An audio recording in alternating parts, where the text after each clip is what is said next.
طول ما الشمس بتطلع لازم نحلم يا طه. فرصه لدخولك اوروبا، او بمعنى صح هولندا، اللي كان نفسي والله اخشها من ايام همام في امستردام. وانتوا بقى عارفين هولندا، عارفين هولندا عارفينها. ففرصه لدخولك لهولندا ببلاش، فعلا حرفيا ببلاش، ولا في كشف حساب ولا في لغه ولا في اي حاجه، لا وبعقد عمل. يا مدام يا مدام يا مدام امستردام.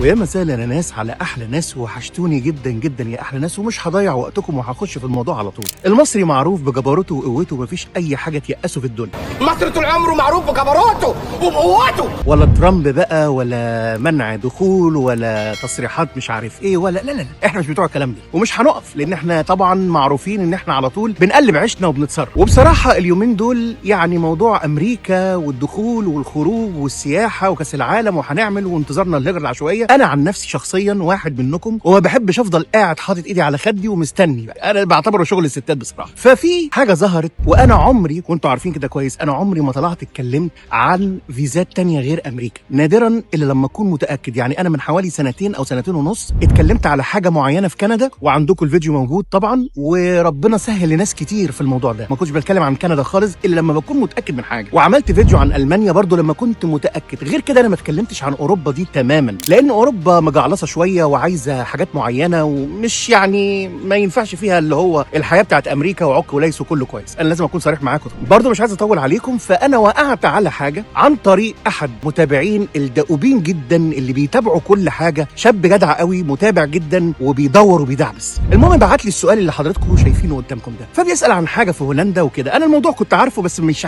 يعني ما دخلتش في تفاصيله اكتر، خلاني عملت سيرش ودخلت وشفت ان الموضوع يستاهل فرصه لدخولك اوروبا، او بمعنى صح هولندا، اللي كان نفسي والله اخشها من ايام همام في امستردام. ففرصه لدخولك لهولندا ببلاش، فعلا حرفيا ببلاش، ولا في كشف حساب ولا في لغه ولا في اي حاجه، لا وبعقد عمل. تعرف المصري ما بيحبش يهجص وتعالوا يلا بينا، انا مش بتاع الهجص ده. فلما دورت لقيت فعلا الموضوع فعلا حقيقي، واقامه 5 سنين، عقد عمل، تقدر تجيب اسرتك بعد ما تكمل 5 سنين في الموضوع ده، في الاقامه يعني في هولندا. انا هطول ليه في الكلام، ما يلا بينا ندخل على طول على جوه ونشوف التفاصيل والشروط والحاجات والمحتاجات اللي احنا عايزين نعرفها. وقبل ما ندخل طبعا في التفاصيل، عندنا سبونسر النهارده للحلقه بتاعتنا، مكتب الاستاذ المحامي ايهاب ابراهيم. هيكلمكم عن نفسه وعن خدمات المكتب بيقدمها، وتقدروا تتواصلوا معاه للناس اللي مقيمه في الولايات المتحده الامريكيه وعايزه تستفسر عن حاجات كتير. يلا بينا يا احلى ناس. مساء الخير يا جماعه، انا ايهاب ابراهيم المحامي في نيوجيرسي، واحب اقول لك ان انت لو تعرضت لاي مشكله وانت من اولاد الجاليه، انا احب ان انت تتصل بيا دايما. احنا بنتعامل مشاكل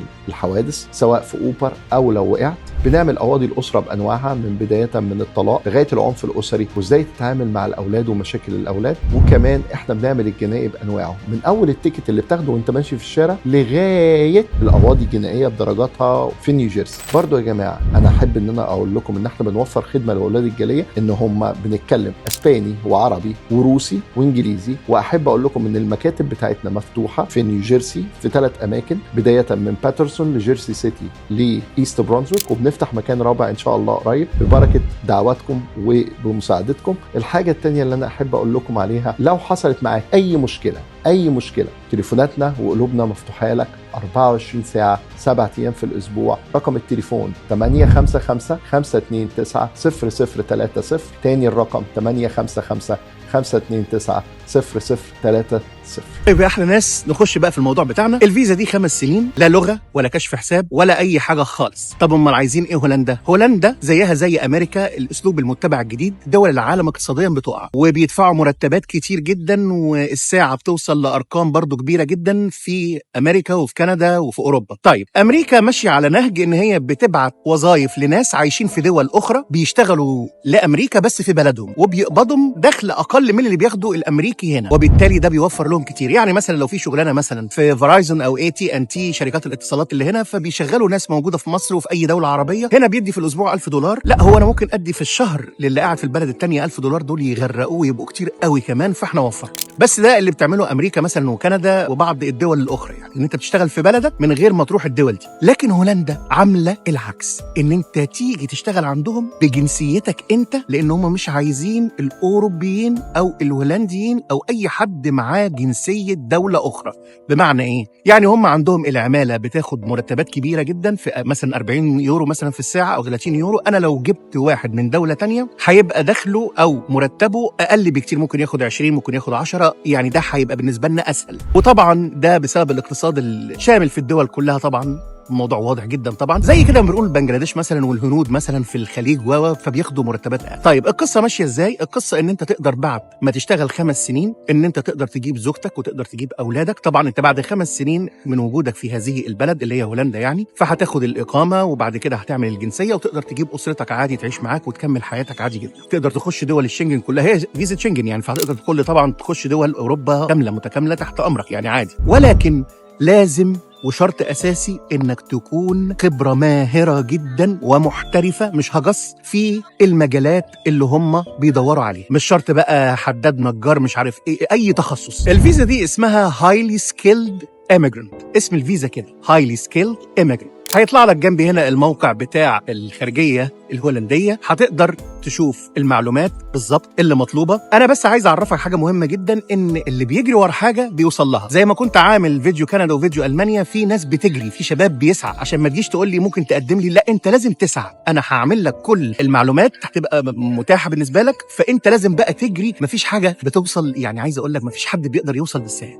ما بتحققش احلامك وانت قاعد في البيت، لا لازم تقرا ولازم تذاكر ولازم تعرف ولازم تبحث ولازم حاجات كتيره جدا. مش هنفضل قاعدين مستنيين امريكا وموضوع الهجره العشوائيه يا كسبنا يا ما خسرنا، لا. وبعدين السكيلز اللي مطلوبه لازم تكون محترف جدا في مجال انت شغال فيه، وتجيب شهاده خبره ما تقلش عن 4-5 سنوات عن المجال اللي انت شغال فيه من الشركات اللي انت اشتغلت بيها. CV طبعا لازم تبقى السي فيز بتاعتك طبعا متكامله. هي اسمها هايلي سكيلد ايميجرانت، يعني لازم تبقى هايلي سكيلد، يعني ما حصلتش تمام في اي مجال من المجالات. الموقع قدامك اهو حضرتك، تقدر تتواصل او تبعت لهم عن طريق هذا الموقع. بتتواصل مع الشركات دي، والشركات دي هي اللي بتقدم لك الابلكيشن بتاعك مجانا، ما بتدفعش حاجه، انت ما بتعملش حاجه غير ان انت بتملى استمارات وتعبي وخلاص. هم بيكملوا لك كل شيء، وبيشوفوا العماله الماهره اللي انت متميز فيها، وبيقدموا لك في وظائف عندهم. بتاخد تقريبا 90 يوم لغايه لما بيبعتوا لك الرقم. طبعا ده بيرجع برضو للكواليفيكيشنز اللي انت مؤهل ليها، تمام. اهم حاجه ان انت مش هتدفع اي حاجه، موضوع سهل وبسيط جدا. كمان انت تقدر تحول الموقع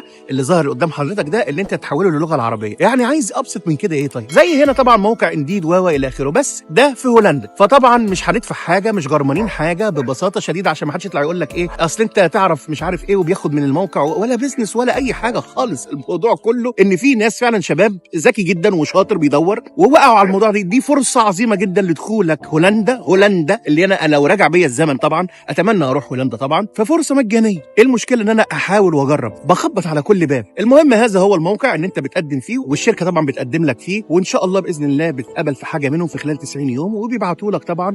ولما تدخل هولندا معاك عقد عمل بشركه من هذه الشركات او في شغلانه من هذه الشغلانات المتاحه اللي هي العماله الماهره، يعني موضوعك ووضعك مختلف تماما. فبيبقى انت رايح واخد فيستك، كل شيء سهل بالنسبه لك، تقدر تتقدم وتتحرك بسرعه. يعني في الفرصه قدامك كبيره. هتنسى الشرط المهم الاساسي، لازم تكون مقيم خارج الاتحاد الاوروبي، بره اوروبا، وما يكونش معاك جنسيه تانية، عشان ما حدش يقول لي انا عايش في، لا مش عايزين حد عايش في اوروبا. يعني ما تبقاش انت عايش في هولندا ومعاك الجنسيه الهولنديه وتقول لي انا ينفع، لا هم عايزين حد من الاخر من دول العالم الثالث يكون معاه جنسيه بلده فقط لا غير، علشان يبقى سعره رخيص بالنسبه لهم، ويكون شاطر، عنده عماله ماهره، انسان عنده خبره في مجالات كتير، شهاداتك طبعا من الشركات اللي اشتغلت بيها لازم تقدمها. فبتبقى هي دي الشروط الاساسيه لقبول اي واحد يقدم، يكون خارج الاتحاد الاوروبي، عايش بره اوروبا. ده شرط اساسي ومهم جدا يا احلى ناس. طبعا معالي الباشا الموضوع سهل جدا وما فيهوش اي مشاكل. الموقع قدام حضرتك اهو، وقلت لك هسيبه لك الرابط بتاعه في التعليق المثبت في اول تعليق،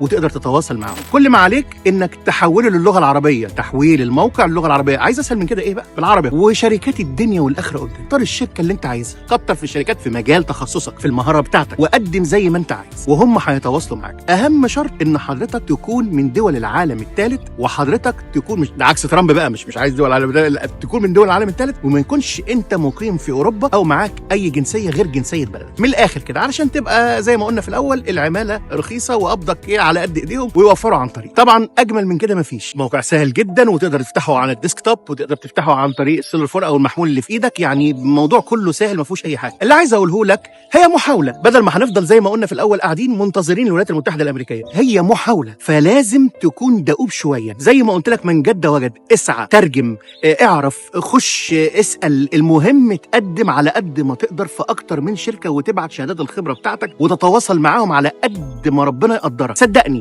لما اتكلمنا عن كندا في ناس ربنا كرمها بس جالهم بعد 6 شهور الرد والى اخره. اعتبرها زي الهجره العشوائيه، قدمت وربنا يسهل لك الحال وانتظر، ما تعلمش، بس امام الله سبحانه وتعالى احنا اجتهدنا، احنا سعينا، خبطنا على كل البيبان، مش قاعدين مستنيين امريكا وبس. انا بحاول على قد ما اقدر يا احلى ناس ان انا اساعدكم، بحاول على قد ما اقدر ان انا افيدكم، وفي الاول وفي الاخر خلينا منتظرين برضو امريكا. يبقى احنا لعبنا على جميع الجهات. ربنا يوفق كل الشباب اللي بيسعى. صدقني من جد وجد ربنا سبحانه وتعالى شايف ومطلع على اللي انت بتعمله، وان شاء الله يرزقكم الخير. اكتب لي في التعليقات، انت عارف ان انا ما عنديش خاص، اوعى تقول لي اقدم لك او مش عارف ايه، الموقع قدام حضرتك، تفتح وتعيش وخد راحتك وعلى اقل من مهلك، وان شاء الله ربنا يوفقكم جميعا. مش مطلوب لغه، ما تدفعش فلوس، مفيش كشف حساب. طب ايه يا جماعه، يعني ان شاء الله باذن الله بالخير. انا ما بتكلمش في اوروبا كتير، بس لقيت فرصه ذهبيه لدخول اوروبا وهولندا، وانتوا بقى عارفين هولندا، عارفينها.